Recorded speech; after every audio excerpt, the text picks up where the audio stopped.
संघर्ष ही जीवन है।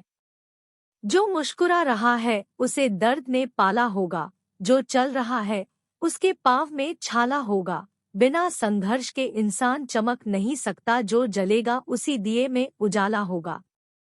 संघर्ष क्यों बचे संघर्ष से? संघर्ष ही तो जीवन की आत्मा है। जितना कठिन संघर्ष होगा उतनी ही शानदार जीत होगी। एक बार एक किसान भगवान से बहुत ही नाराज हो गया।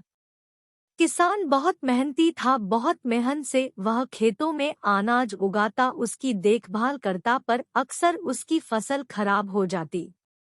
कभी सूखा पड़ जाता, कभी बाढ़ आ जाती, कभी तेज धूप, कभी आंधी, कोई न कोई कारण बन ही जाता कि उसकी फसल खराब हो जाती।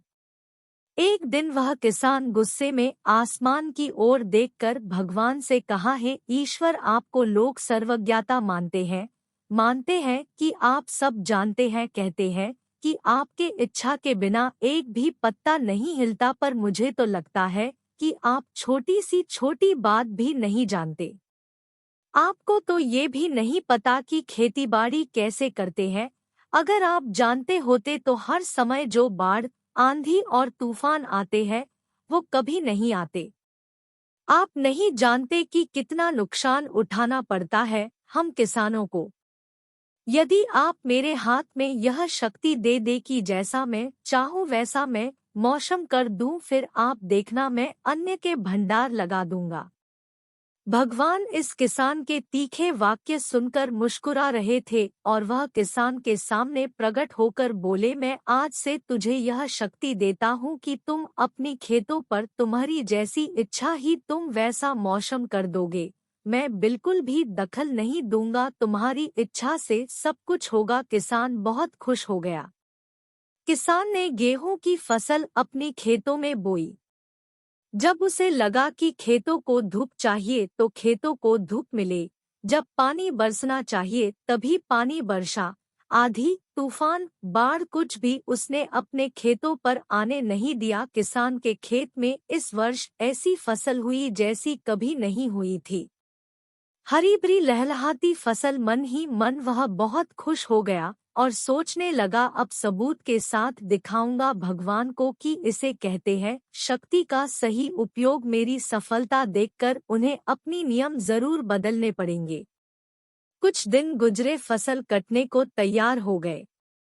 किसान बहुत उत्सुकता के साथ फसल को काटने लगा, पर जैसे ही उसकी नजर गेहूं की बालियों पर गया तो उसने अपना सिर पीट लिया और वह रोने चिल्लाने लगा।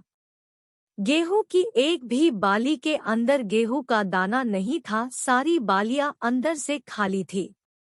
किसान बहुत दुखी हो गया। उसने भगवान को रोते हुए फिर पुकारा, है प्रभु, तुमने ये मेरे साथ क्या किया? क्या तुमने मुझे कोई सजा दी? भगवान बोले, पुत्र, ये तो होना ही था। तुमने पौधों को संघर्ष करने का मौका ही कहाँ दिया? ना तो तुमने उन्हें आंधियों से जूझने दिया, ना तेज बारिश से सहने दिया और ना ही धूप में तपने दिया।